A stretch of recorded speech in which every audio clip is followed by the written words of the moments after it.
সামান্য স্বার্থের জন্য আমি মুসলিম বন্ধুদেরকে বলবো, আওয়ামী লীগের মধ্যে হাজারো মুসলিম আছেন, সব নাস্তিক নয়, সব ভারতের পাঁচটা গোলাম নয়। আওয়ামী লীগের মধ্যে হাজারো মুসলমান আছে, দেশপ্রেমিক আছে। আমি তাদেরকে বলবো, আমি বিএনপি জামাতের কথা বলছি, অতীতে কখনো গণতন্ত্রের পক্ষে একটি কাজও করেনি।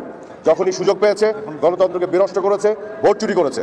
আমরা শুধু চেয়েছিলাম সুষ্ঠু নির্বাচনের পরিবেশ। তারা কয়েকটি আসন থেকে তাদের দলীয় প্রতীক বা প্রার্থী উজ্জ্বল করেছিলেন। এবারকার নির্বাচন সম্পর্কে আমাদের যথেষ্ট রকম অভিযোগ আছে। তখন অমানবিক নির্যাতন, অমানবিক একটি সরকার আজকের এই আল্লামা মামুনুলের উপরে চেপে বসেছে। বন্ধু আসসালামু আলাইকুম দর্শক, ভিডিওর শুরুতে 4টি ভিডিও ফুটেজের অংশ বিশেষ আপনারা দেখেছেন। ঢাকা 17 আসনের বর্তমানে উনি কিন্তু এ আরাফাত তথ্যমন্ত্রী হয়েছেন। বিএনপি এবং জামাতকে উদ্দেশ্য করে কঠোর বার্তা দিয়েছেন। ভিডিওটি সোশ্যাল মিডিয়া ভাইরাল হয়েছে, ভিডিওটি আপনাদের সাথে শেয়ার করব। তার সাথে সাথে আরও 3টি ভিডিও ফুটেজ আপনাদের সাথে শেয়ার করব। সেটি হলো নির্বাচন, দ্বাদশ জাতীয় সংসদ নির্বাচন নিয়ে অবশেষে মুখ খুললেন জাতীয় পার্টির জিএম কাদের। কি বলতেছে তার কথাগুলো শুনে অবাক হবেন, কথাগুলো আপনাদের সাথে শেয়ার করব। এবং শায়েখে চরমোনাই অর্থাৎ চরমোনাই পীরের পক্ষ থেকে শায়েখে চরমোনাই ফয়জুল করিম কঠিন হুঙ্কার দিলেন মন্ত্রী সভা নিয়ে। তার কথাগুলো আপনাদের সাথে শেয়ার করব। এবং আরও একটি ভিডিও শেয়ার করব ডক্টর ফয়জুল হক সাহেবের, সেটি হলো আল্লামা মামুনুল হক সাহেবের বিষয়টি নিয়ে তিনি বিস্তারিত আলোচনা করেছেন। সেই ভিডিওটিও আপনাদের সাথে শেয়ার করব। তো মূলত 4টি ভিডিও নিয়ে আপনাদের সম্মুখে হাজির হওয়া। তো চলুন কথা না বাড়াই সরাসরি আমরা মূল নিউজে চলে যাই। সর্বপ্রথম চলুন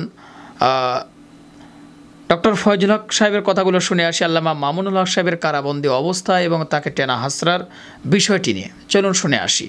আজকে যে বিষয়বস্তুটি আপনারা দেখছেন, আমি কথা বলছি, হয়তো বাংলাদেশের অনেকেই বিষয়বস্তুটা ইতিমধ্যেই ভুলতে বসেছেন। আল্লামা মামুনুল হক সাহেবের উপরে যে অত্যাচার চলছে, জুলুম চলছে, নির্যাতন চলছে, স্টিমরোলার চলছে, সরকারিভাবে তার উপরে জুলুম অত্যাচারের স্টিমরোলার এতটাই ভয়ানক হচ্ছে যে আজকে আবার অনেক দিন পরে হলেও মামুনুল সাহেব সম্পর্কে কথা বলতে বাধ্য হচ্ছি। সে কারণেই একজন আল্লামার, একজন আলেমের, একজন ইসলামিক স্কলারের এই লাইভটি দ্রুত শেয়ার করে আপনার সাথে থাকবেন, যাতে বিশ্বব্যাপী আজকে তার উপরে যে জুলুম হচ্ছে, নির্যাতন হচ্ছে, সেটা আমরা তুলে ধরতে পারি। আমি অত্যন্ত ব্যথিত হয়েছি, মর্মাহত হয়েছি, ভরাক্রান্ত হৃদয় নিয়ে আপনাদের সামনে হাজির হয়েছি। বিচার কোন জায়গায় পৌঁছলে আজকের বাংলাদেশটা এই অবস্থা দাঁড়ায় যে একজন ব্যক্তি বিনা দোষে, বিনা অপরাধে সম্পূর্ণ তাকে জেলের মধ্যে বন্দি রেখে অমানসিক নির্যাতন অত্যাচার চালাচ্ছে। আপনারা যদি মামুনুল সাহেবের আজকের ভিডিওটা দেখে রাখেন, সাংবাদিকরা প্রশ্ন করছে আপনার কোনো অভিযোগ আছে? নাই। আপনি কিছু বলতে চান? না। আপনার অবস্থান কি? কিচ্ছু সে বলছে না। তাকে এতটাই অসহায় মনে হয়েছে, এতটাই তার কণ্ঠে, তার বক্তব্যে তার একটা ঘৃণা এই আদালতের প্রতি, বিচারের প্রতি, তার বক্তব্য থেকে অনীহা সেটা প্রকাশ হয়েছে। আমি তাকে তার অ্যাডভোকেটের সাথে কথা বলতে দেখেছি। বারবার তিনি অ্যাডভোকেটকে বুঝাতে চাচ্ছেন যে আপনারা কি মামলার রায়গুলো একসাথে ডেট দিতে পারেন না, যাতে বারবার আমাকে প্রতিদিন আমাকে হাজিরা দিতে নিয়ে আসা হয়, প্রতিদিন তাকে বেরোয়া পড়ানো হয়, প্রতিদিন তার মাথায় হেলমেট পরানো হয়। কি অমানসিক নির্যাতন, অমানবিক নির্যাতন, অমানবিক একটি সরকার আজকের এই আল্লামা মামুনুলের উপরে চেপে বসেছে। বন্ধুরা আমার কাছে মনে হচ্ছে মামুনুল হকের আজকের এই জুলুম নির্যাতন সরকার করছে একটি ভয়ানক পরিকল্পনার অংশ হিসেবে। এটা তাকে প্রতীকী সাজা দিচ্ছে। প্রতীকী সাজা বলতে এরকম যে তোমাদের মতো যারাই হেফাজত ইসলাম করবে, যারাই ইসলামের কথা বলবে, যারাই ধর্ম নিয়ে কথা বলবে, যারাই দেশের স্বাধীনতার কথা বলবে, যাদেরই দাড়ি থাকবে, টুপি থাকবে, ইসলাম নিয়ে কথা বলবা, তাদের খবর আছে, তাদেরকে আমরা শেষ করে ফেলবো। তাই মামুনুলের উপরে যত ক্ষোভ সব মামুনুলের উপরে ছাড়ছে। কারণ মামুনুল একজন বস্তুনিষ্ঠ ব্যক্তিত্ব ছিলেন, মামুনুল একজন বজ্রকণ্ঠের একজন আলোচক ছিলেন। আল্লামা মামুনুল সাহেব একজন বাংলাদেশের মানুষের কাছে শ্রদ্ধাস্পদ ব্যক্তিতে রূপান্তরিত হয়েছিলেন এবং তার কণ্ঠে, তার জাজালো বক্তব্যে মানুষ অনুপ্রাণিত হতে বিধায় আজকের এই ধরনের তাকে অপমানজনক কার্যক্রমের মধ্যে নিমজ্জিত হতে হচ্ছে, তাকে আজকের অপদস্থ করা হচ্ছে।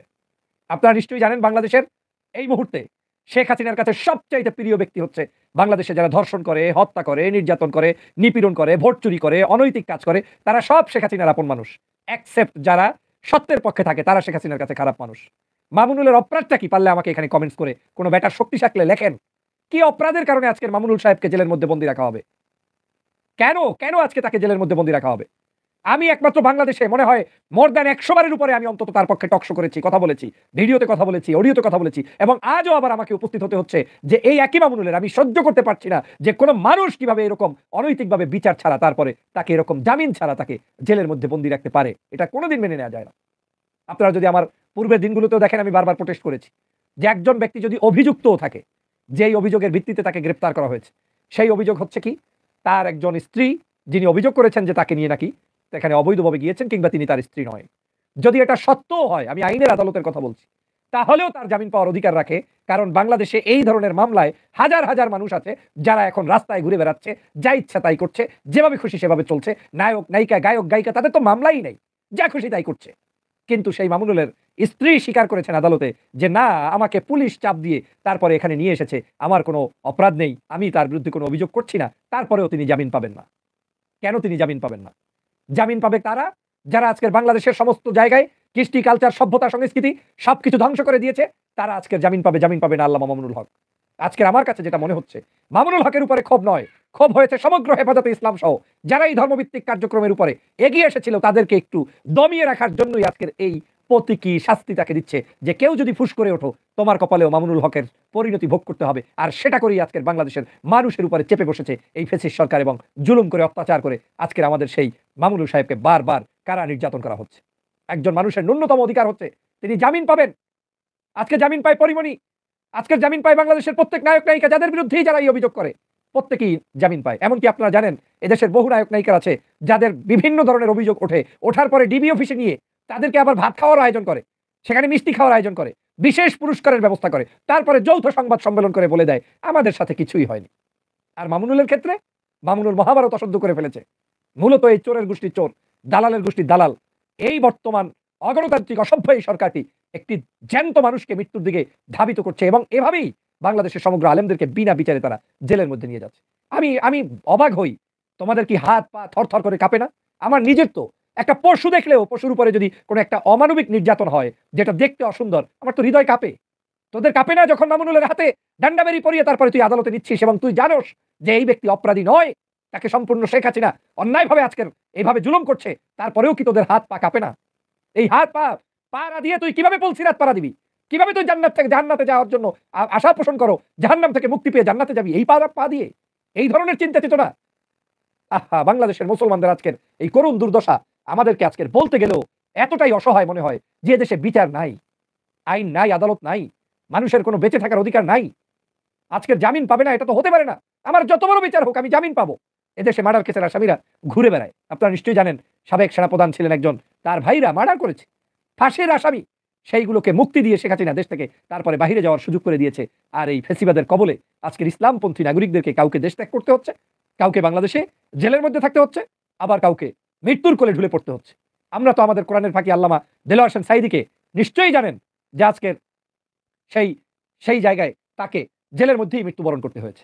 আপনারা জানেন মাত্র সাম্প্রতিক সময়ে মুফতি আমির হামজা বের হয়েছে 3 বছরের অধিক সময় তাকে জেলের মধ্যে বন্দী থাকতে হয়েছে, যেটা তিনি আক্ষেপ করে বলেছেন যে আমার এই 3টা বছর যারা অন্যায়ভাবে তার উপরে জুলুম করেছে তার জবাব দেবে বলেন। মুফতি কাজী ইব্রাহিম সাহেব সম্পর্কে জানেন, ইতিমধ্যেই অনেকে বলছেন তিনি দেশ ত্যাগ করেছেন। আজকে তাকে প্রায় 1.5 বছরের মতো জেলের মধ্যে বন্দী থেকে তারপরে বের হয়ে দেশ ত্যাগ করতে হচ্ছে। এভাবে করে প্রত্যেকটি আলেমকে আজকের এই ধরনের অমানবিক নির্যাতন, বিচারহীন একটি সমাজ ব্যবস্থা চালু করে দেশটাকে আজকে ধ্বংসের দ্বার প্রান্তে নিয়ে যাচ্ছে এই ফ্যাসিবাদী শেখ হাসিনা সরকার। মামুনুল হক যতক্ষণ পর্যন্ত শ্বাস থাকবে ততক্ষণ পর্যন্ত তার উপরে ওরা অত্যাচার চালাবে। আমি এই অত্যাচারের তীব্র নিন্দা জানাই। আমি এই ধরনের শুনলেন ডক্টর ফয়জুল হক সাহেবের কথাগুলো। প্রিয় দর্শক শ্রোতা, আশা করি তার বক্তব্য শুনে আপনারা আল্লামা মামুনুল হক সাহেব সম্পর্কে বিস্তারিত জানতে পেরেছেন বা বুঝতে পেরেছেন। আমরা সকলেই জানি আল্লামা মামুনুল হক সাহেব সহ কিন্তু অনেক আলেম ওলামা কারাবন্দী হয়েছিল, অনেকেই জেল থেকে বের হয়ে এসেছে, আবার অনেকেই এখনও সেই কারাবন্দী অবস্থায় বন্দী আছে। যেমন আল্লামা মামুনুল হক সাহেব, মুফতি আমির হামজা বের হয়েছে, আয়বি হুজুর বের হয়েছে, হারুন এজহার বের হয়েছে, আলী হাসান ওসামা বের হয়েছে, মোট কথা বিভিন্ন আলেম ওলামা বের হয়েছে, রফিকুল ইসলাম মাদানী সহ। কিন্তু আল্লামা মামুনুল হক সাহেব এখনও বের হয়ে আসেনি। হয়তো তার ভালোবাসার মানুষগুলো আজও পথ চেয়ে আছে। তো তার ব্যাপারে কি বলল ডক্টর ফয়জুল হক সেগুলো আপনারা শুনলেন। আপনাদের মতামত জানাতে ভুলবেন না। 2 নম্বর ভিডিও ফুটেজ আপনাদের সাথে শেয়ার করব। শায়েখের চরমোনাই ফয়জুল করিম সাহেব মন্ত্রিসভা নিয়ে কি বলতেছে, চলুন শুনে আসি। মন্ত্রী কি হবে, এমপি কি হবে, এটা নির্ধারণ করবে অন্য এক দূতাবাস। এটা মানা যায় না। এর জন্য আমি বাংলাদেশের জনগণকে বলবো সচেতন হন। শুধু স্বার্থের জন্য, সামান্য স্বার্থের জন্য আমি মুসলিম বন্ধুদেরকে বলবো, আওয়ামী লীগের মধ্যে হাজারো মুসলিম আছেন, সব নাস্তিক নয়, সব ভারতের পাঁচাটা গোলাম নয়। আওয়ামী লীগের মধ্যে হাজারো মুসলমান আছে, দেশ প্রেমিক আছে। আমি তাদেরকে বলবো সামান্য স্বার্থের জন্য এই দেশের ভূখণ্ডকে ধ্বংস করবেন না। ভারতের সাথে এক করার জন্য এপার বাংলা ওপার বাংলা এক হও, এই স্লোগানের জন্য স্বাধীন করা হয় নাই। শুধু তাই নয়, আজকে আমাদের দেশের এমপি প্রার্থীরা ব্যর্থহীন কণ্ঠে বলবে যে আমি ভারত দ্বারা, ভারত কর্তৃক নিয়োজিত, আমাকে হারায় কে? যে স্লোগানের ভিত্তিতে, বিসমিল্লাহর দ্বারা শুরু, ইনশাআল্লাহর মাধ্যমে শেষ, যেই স্লোগানের ভিত্তিতে এদের স্বাধীন হয়েছে, আজকে সেই মুক্তিযোদ্ধার চেতনার নামে ইসলামকে উৎখাত করার যে ষড়যন্ত্র করতেছে, এটা মুক্তিযোদ্ধার চেতনা না, এটা ভারতের চেতনা। আবারও দেশে ইসলাম হুকুমত কায়েম করার জন্য, এই ভূখণ্ডকে রক্ষা করার জন্য, সংস্কৃতিকে রক্ষা করার জন্য, ইসলামী ইতিহাস ঐতিহ্যকে রক্ষা করার জন্য আরেকবার রক্ত দিতে হবে, আরেকবার ঘাম ছাড়াতে হবে, আরেকবার রাস্তায় নামতে হবে। যদি আমরা সচেতন হই, ইনশাআল্লাহ ঐক্যবদ্ধভাবে আন্দোলন করি, তাহলে অবশ্যই নাস্তিকরা এবং ভিনদেশীরা আমাদের দেশ দখল করতে পারবে না। স্বতন্ত্র এক ভূমির জন্য আন্দোলন করেছে কতিপয়, সবাই না।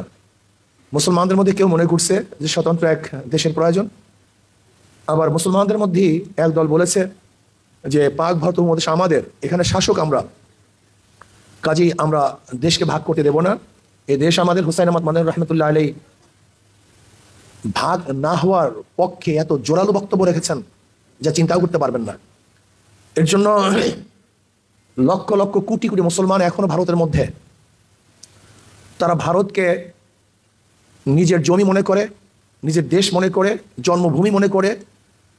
এমনকি ভারতের জমি রক্ষার জন্য মুসলমানরা যেই পরিমাণে রক্ত দিয়েছে, এই পরিমাণে রক্ত অন্য কোনো জাতি দেয় নাই। আবার কিছু মুসলমান মনে করছে যে স্বতন্ত্র এক দেশের প্রয়োজন। এই মুসলমানের স্লোগানের ভিত্তিতেই পাকিস্তান নামীয় এক দেশ আমরা পেয়েছিলাম।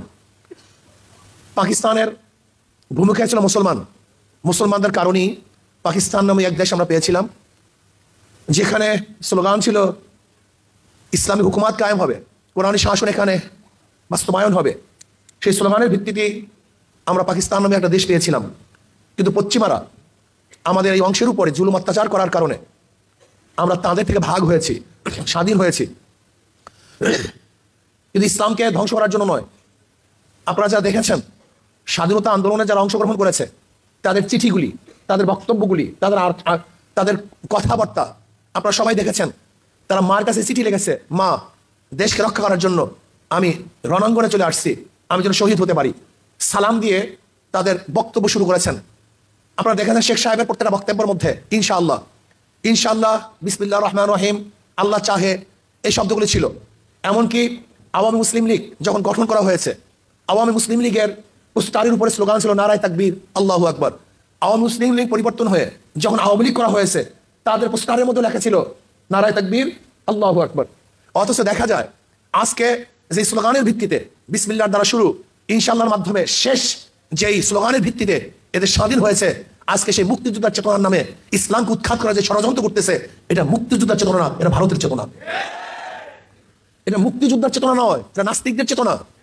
এটা মুক্তিযোদ্ধার চেতনা নয়, যারা এই দেশকে ধ্বংস করতে চায় তাদের চেতনা। আমি প্রশ্ন করতে চাই, আমাদের চারদিকে যদি আমরা লক্ষ্য করি, একদিকে সাগর, তিন দিকে ভারত, যদি কোনোদিন যুদ্ধ হয় তাহলে কাদের সাথে যুদ্ধ হবে?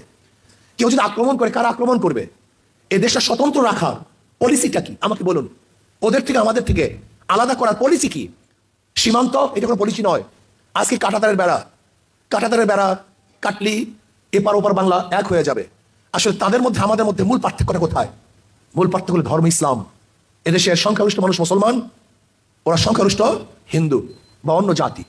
যদি মুসলিম পরিচয় আমাদের থেকে তুলে দেওয়া যায়, তাহলে কাঁটাতারার বেড়া উৎখাত করার জন্য যুদ্ধের প্রয়োজন হবে না, এমনিতেই মিশে যাবে। শুনলেন শায়েকে চরমনাই ফয়জুল করিমের কথাগুলো, আর আশা করি আপনারা বুঝতে পেরেছেন। আপনাদের মতামত জানাতে ভুলবেন না। জামাত বিএনপি কখনো গণতন্ত্র নিয়ে ভাবেনি। এ আরাফাত নতুন তথ্যমন্ত্রী হয়তো উনি হয়েছেন, তো জামাত বিএনপি নিয়ে কঠোর বার্তা দিয়েছেন।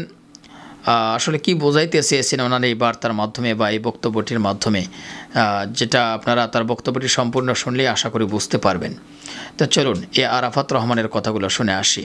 আমি বিএনপি জামাতের কথা বলছি, অতীতে কখনো গণতন্ত্রের পক্ষে একটি কাজও করেনি। যখনই সুযোগ পেয়েছে গণতন্ত্রকে বিনষ্ট করেছে, ভোট চুরি করেছে। অনেকে আমার অফিসে গিয়েছেন, পরে আমি বলেছি যে আমি এখানে আপনাদের কাছেই আসবো। আমার অফিসের জায়গা সংকলন হয় না, ছোট্ট জায়গা। তা আমি সিদ্ধান্ত নিয়েছি ঢাকা সদরের অধীনে যতগুলি ওয়ার্ড আছে, প্রত্যেকটি ওয়ার্ডে, প্রত্যেকটি থানায় আমি নিজে যাব এবং স্থানীয় সবার সাথে, আমাদের নেতাকর্মী এবং আমাদের শুভাকাঙ্ক্ষী যারা আছেন, সরাসরি যেয়ে তাদের সাথে বসে কথা বলবো এবং দেখা সাক্ষাৎ করব। আজকে আমি এসেছি এবং আজকে শেষ না, কিন্তু আগামী 5 বছরে বহুবার আমি আসবো আপনাদের এখানে। এবং আমি যে কমিটমেন্টগুলি করেছিলাম, যে অঙ্গীকারগুলো করেছিলাম, সেগুলো আমি ধাপে ধাপে সবগুলোই পূর্ণ করব। আপনারা আমাকে কিছু মাস পূর্বে উপনির্বাচনে নির্বাচিত করেছিলেন, এবার জাতীয় নির্বাচনে আপনারা দ্বিতীয়বার আমাকে নির্বাচিত করেছেন এবং আপনাদের খাটাখাটনি, আপনাদের যে নির্বাচনে আপনাদের যে অবদান, আপনারা যে সময় দিয়েছেন, কষ্ট করেছেন, খেটেছেন, তার ফলে আমরা বিগত দিনে উপনির্বাচনে যে ভোট পেয়েছিলাম তার চেয়ে দ্বিগুণের কাছাকাছি ভোট পেয়েছি এই নির্বাচনে। আমি এখানে ভোটারদের কাছে আপনাদেরকে সাথে নিয়ে একটি আহ্বান জানিয়েছিলাম যে একটি গোষ্ঠী ভোট বর্জন করেছে এবং সবাইকে হুমকি ধামকি দিচ্ছে ভোট বর্জন করতে, অগ্নি সন্ত্রাস করছিল তারা। কিন্তু আমরা বলেছিলাম ভোট বর্জনকারী, সন্ত্রাসী, সহিংসতা যারা করে, যারা ভোটের দিন হরতাল দেয়, তাদেরকে বর্জন করতে হবে। এবং যে কারণে এই অঞ্চলের মানুষ আমাদেরকে উপনির্বাচনের চেয়ে দ্বিগুণ ভোট দিয়ে ভোট বর্জনকারীদের প্রত্যাখ্যান করেছে। এই ভোট ছিল ভোট বর্জনকারী সন্ত্রাসীদের প্রত্যাখ্যানের নির্বাচন এবং সেই নির্বাচনে আমরা জয়ী হয়েছি। আমরা বলেছিলাম যে এই নির্বাচনটি আমাদের জন্য শুধু এমপি হওয়ার নির্বাচন নয়, বাংলাদেশের রাজনীতি এবং আগামী দিনের রাজনীতি, গণতন্ত্র, নির্বাচন কেমন হবে তা নির্ধারিত হবে এই নির্বাচনের মাধ্যমে। ভিডিও প্রায় আমরা লাস্ট মুহূর্তে চলে এসেছি। 4টি ভিডিও নিয়ে আপনাদের সম্মুখে হাজির হয়েছি, তার ভিতরে 3টি ভিডিও আপনাদের সাথে শেয়ার করেছি। এবার নির্বাচন নিয়ে, দ্বাদশ জাতীয় সংসদ নির্বাচন নিয়ে অবশেষে মুখ খুললেন জাতীয় পার্টি জিএম কাদের এবং নির্বাচন কেমন হয়েছে যাবতীয় বিষয় নিয়ে তিনি আলোচনা করেছে এবং কি কিছু তথ্য ফাঁস করেছে। চলুন জিএম কাদের কথাগুলো শুনে আসি। আমরা শুধু চেয়েছিলাম সুষ্ঠু নির্বাচনের পরিবেশ, তারা কয়েকটি আসন থেকে তাদের দলীয় প্রতীক বা প্রার্থী উজ্জ্ব করেছিলেন। এবারকার নির্বাচন সম্পর্কে আমাদের যথেষ্ট রকম অভিযোগ আছে। তখন আমাদের মহাসচিব যা দলের পক্ষ থেকে বক্তব্য দিচ্ছিলেন এবং এটা নিয়মিতভাবেই উনি দিচ্ছিলেন, ফলে আমার কথা বলার দরকার পড়ে না। আর নির্বাচনে আমরা যে কম সিট পেয়েছি, 2024-এ যে নির্বাচন করলাম 300 সিটে, সব সিটেই এককভাবে করা হয়েছে। ঠিক এরকম নির্বাচন সর্বশেষ আমরা করেছি 2001 সালে। এরপরের থেকে আমরা এককভাবে এরকম 300 সিটে নির্বাচন করিনি। 2001 সালের নির্বাচনটা কেয়ারটেকার সরকারের আমলে মোটামুটি গ্রহণযোগ্য এবং সুষ্ঠু নির্বাচন হয়েছিল। সেখানে কিন্তু আমরা আসন পেয়েছিলাম 14টি, ফলে এবার যে আমরা আসন পেয়েছি 11টি, তার থেকে 3টি কম। আর এবারকার নির্বাচন সম্পর্কে আমাদের যথেষ্ট রকম অভিযোগ আছে। অনেক ক্ষেত্রেই আমাদের যারা প্রার্থী ছিলেন তাদেরকে সঠিকভাবে ভোট করতে দেওয়া হয়নি। তাদের এমনকি যে 26টি আসনের কথা তারা বলেছেন, সমঝোতা কিছু হয়নি। আমরা শুধু চেয়েছিলাম সুষ্ঠু নির্বাচনের পরিবেশ, তারা কয়েকটি আসন থেকে তাদের দলীয় প্রতীক বা প্রার্থী উজ্জ্ব করেছিলেন। তারপরেও সেই সব জায়গাতে সবখানে আমরা সঠিক নির্বাচন পাইনি। সেখানেও দলীয়করণের প্রভাব পেয়েছি, সেখানেও বিভিন্নভাবে ভোট কেন্দ্র দখল করা হয়েছে ইত্যাদি। সবখানেই স্বতন্ত্র নামে একটা শক্তিশালী প্রার্থী ছিল, যারা আওয়ামী লীগের বিদ্রোহী হলেও তারা আসলে আওয়ামী লীগের পদ পদবি নেওয়া এবং তাদেরকে বিদ্রোহী বলা, তাদের স্বতন্ত্র এবং আওয়ামী লীগের লোকই। কাজে আওয়ামী লীগের সঙ্গে আমাদের সব জায়গায় প্রার্থীদেরকে প্রতিযোগিতা করতে হয়েছে। তো এই 26টি আসনের মধ্যে প্রতিযোগিতা করতে হয়েছে আমাদের। আর 26টি আসনের বাইরেও আমরা প্রতিযোগিতা করার জন্য আমাদের প্রার্থী ছিল, যথেষ্ট শক্তিশালী প্রার্থী ছিল।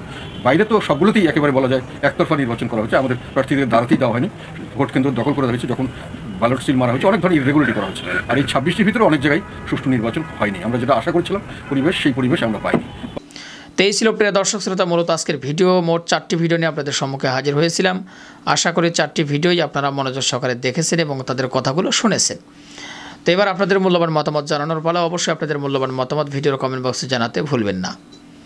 পারলে ভিডিওটি শেয়ার করে দেবেন। আর আমাদের এই চ্যানেলে এখনও যারা সাবস্ক্রাইব করেননি, প্রতিনিয়ত সকল প্রকার নিত্য নতুন আপডেট পেতে আমাদের চ্যানেলটি সাবস্ক্রাইব করে আমাদের সাথে থাকবেন।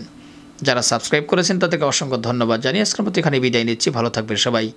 আল্লাহ হাফিজ।